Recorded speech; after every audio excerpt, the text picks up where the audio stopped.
guys, it's Nina from VR Focus. I am here at XRConnects by Pocket Gamers, and I'm joined here by Sam Watts from Make Real.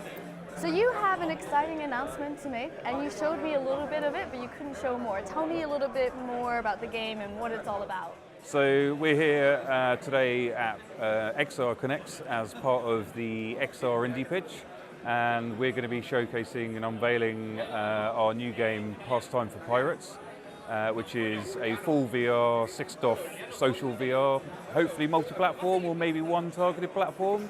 That's what we're here for this week to meet and discuss with various publishers and funding bodies to see where it's going to go. So as the name suggests, I suppose, you're basically a pirate, but you're not plundering. Indeed. So we wanted to, there's a lot of games where you're a pirate and you go out and you do seafaring quests and adventures, but we're always a bit different and a bit quirky, so we thought, why not make a game around what pirates do for pastimes? So we're looking at a lot of traditional sort of pub games like darts and shuffleboard, knife throwing, axe throwing, all the things you do in a pub, but with a piratey theme to it.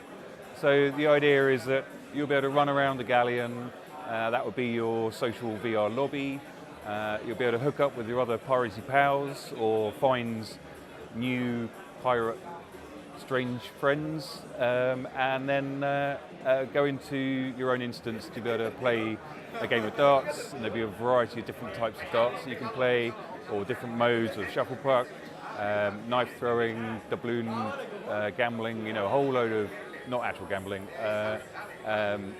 blunderbuss, target practice, all that kind of thing, based upon what we learnt with Loco Dojo in terms of social, silly, multiplayer fun. Just bringing that in with a pirate twist and expanding it so that you've got much more engagement with each other before you actually play the game. You mentioned that this is a social virtual reality game, so are you able to play with like 4 people playing darts at the same time? We'll work out the exact logistics. I mean, darts can be a 2-player game or a 4-player game. There's a whole different variety of modes that will support more or less players. And ultimately we'll probably look at 4 as max party size, just because if we're going to go multi-platform, we want to make sure that all of the nuances of each platform are all supported across all the versions. We've already seen with like Radial G, for example, where we're 16 players on PC. We could only really do 8 on PSVR and still maintain performance with the AI and everything. So taking what we've learned into consideration, we want to make it as much of a smooth, well-performing, fun, streamlined experience across all the platforms. When you say cross-platform, are you also talking about standalone headsets and maybe Microsoft? It would be Rift, Vive, PlayStation VR, Windows Mixed Reality, who knows, Santa Cruz in the future. We're never shy about coming forward in terms of determining what we want to do and what we set out to achieve. We always have lofty goals, and it's a case of somehow through our various magic and networks of pulling it off and making it happen. So dream big and realize it, basically. Okay, great. Well, where do we find out more information about the game if it were to come out? Well, at the moment we're at the early stages.